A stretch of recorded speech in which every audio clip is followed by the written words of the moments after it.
Welcome to Open Talk. I'm your host, Elizabeth. And joining me on the discussion today are Margaret, Francisca, and Sian. Our topic today is forgiveness. Now, forgiveness is something that we all want, but it's not something that is easy for us to give. Jesus says in Luke's gospel about forgiving your enemies and praying for those who hurt you. And to me, ladies, that's a profound statement. And I just thought we might explore it on this topic. Has there been a situation where you've been hurt? Yeah, I guess there's numerous situations where I've been hurt, but one that comes to my mind is a time where I had a very close family friend of ours, which I thought were really good friends of my family, and I heard that she started, spreading rumors about me and gossiping to a very close friend of mine, and which led to, hurt a lot of people, and it also broke up my family, and I don't actually talk to my uncle and aunt because of that. Wow. And so it just blew up, and we didn't know what was the truth and what was lies. And so I decided to confront her with my mom, and she lied to us again. So there was no kind of solution to it. There was no way I was going to prove that it was wrong when she lied again. But we decided to just, move on. So that would be one, and it took me at least a year to get over that. That's what forgiveness is, moving on. Yeah, absolutely. And letting God take the revenge. Yeah, because you can't really control someone else's actions. No, you can't. Yeah, that's true. Yeah, forgiveness is also about not holding the resentment that you feel and not letting it turn you into this bitter or angry or malicious person. Anyone else been hurt before? Yes, I have been. And that was when I found an email that my husband wrote to another woman, praising her for whatever things they said and did. And I was quite hurt, even though there was nothing sexual in the email, but I felt he was giving another woman attention. He was having an emotional affair, pretty much. And he was enjoying her company and talking with her. And that's the time he should have been giving to me. And that made me go crazy. And I was so angry. And I said a lot of terrible things to him and to the strange woman. And I was really, really mad. And I told him I would do the same thing, and I would also divorce him if he doesn't cut off links with that woman. And that was exactly what happened. It was very hurting, and I was angry. Yeah, what about you, Margaret? The one that comes to mind was a potential friend. I'm using the word potential friend because, this guy's actions didn't match the person that he was. Or the person you thought he was. Yeah. He would say all these things but never acknowledge the fact that he had a wife and children. And that was something that I found out later down the track. And I was just asking myself, how didn't I know? Maybe I should have done my research better before even going on a date with him. And that young girl's note. And that was something I didn't do. So it was kind of hard for me to forgive him to begin with. But then I was like, maybe this guy comes from years of maybe dealing with insecurities and things like that. So maybe I should look at it from an empathetic sort of point of view rather than, why did he do this or why did he say this to me? Or bear a grudge. Yeah, or bear a grudge against him. So it was just a lesson for me and something that I learned from. And it's just about moving on from such a thing like that and, Yeah, definitely. That's good. So what was the deciding factor? Like, what made you decide, okay, I need to forgive this person? I did it because I needed to find inner peace. So that was the thing. Otherwise, I'm never going to move on, and I'm still going to be replaying the past in my head, and it's not really going to help me. For me, the deciding factor was when I started praying, being a Christian. I started praying. I said, God, I hate this man. I don't even want to talk to him. Is there something you can do for me to start loving him again? And a voice said, forgive him. And then I just went and opened my Bible. And the first thing I saw was Colossians chapter 3, verse 13, which says, bear with one another, forgive each other their trespasses and wrongs. I was shocked. It was like God talking to me. And then I opened Matthew's Gospel, and it says, if you don't forgive your neighbor their wrongs, your Heavenly Father will not forgive you. And that was Jesus talking directly to Christians like me.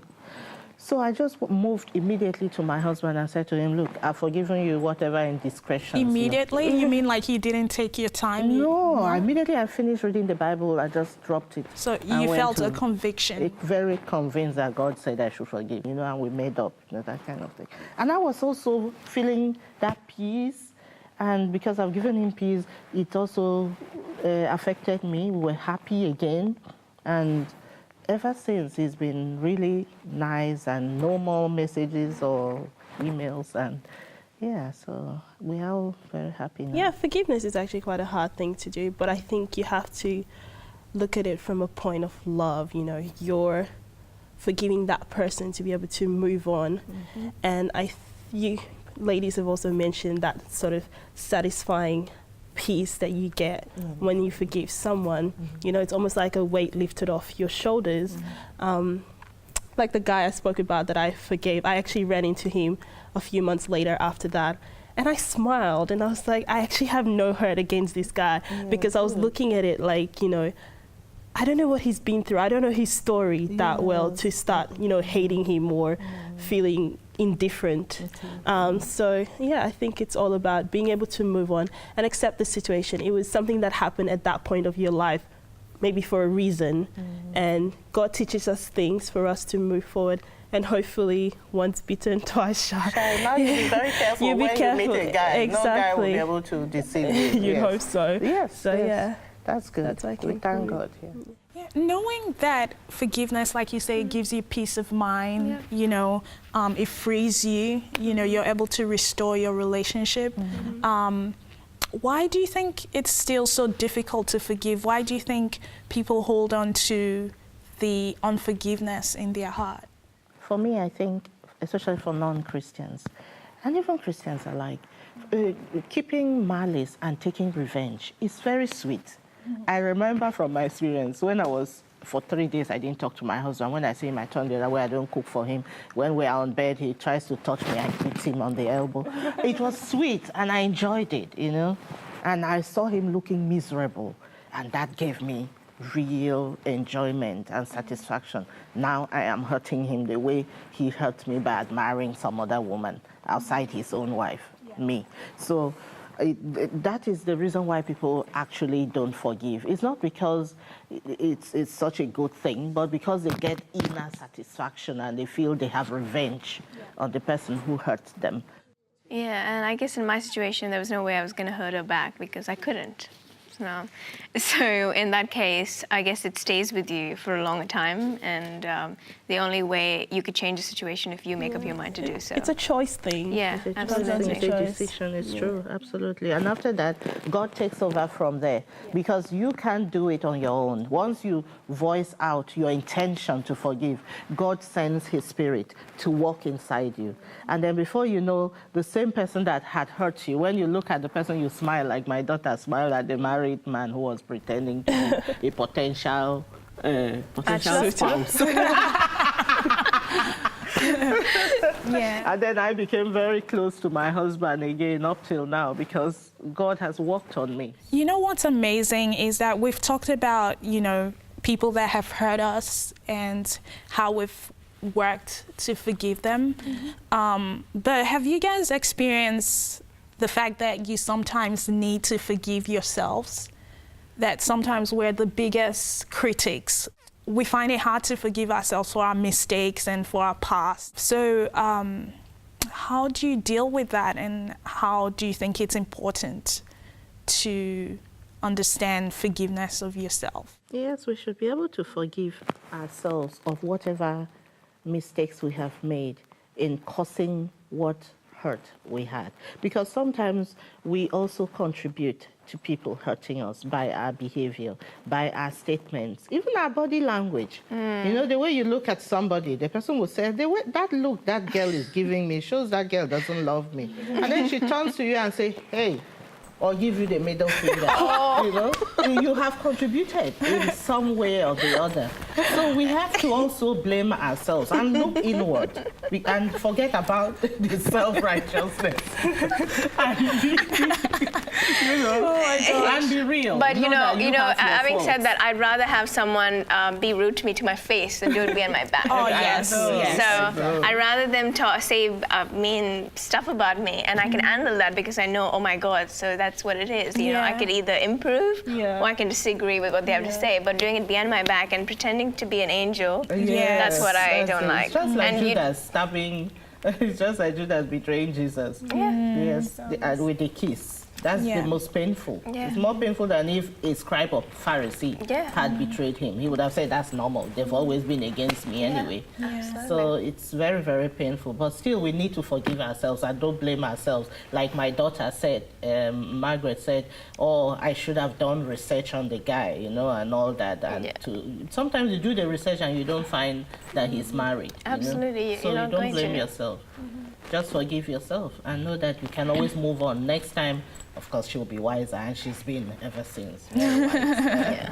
Very, very wise. The past, it's happened. You really can't do anything to change it. Otherwise, you wouldn't be where you are. Yeah. You know, so Yeah. just let it go. Then that way you'll be able to be Learn. better prepared for what's Yeah. going to happen and Yes. actually prevent yourself from being hurt being hurt. or whatever emotions might come out of that action. Yeah. And the best thing about it is when you do, in the end, it's like you said, it's not overnight.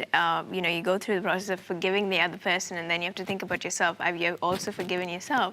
And the best thing about it in the end of the road is you realize you've come out of the situation as a stronger person.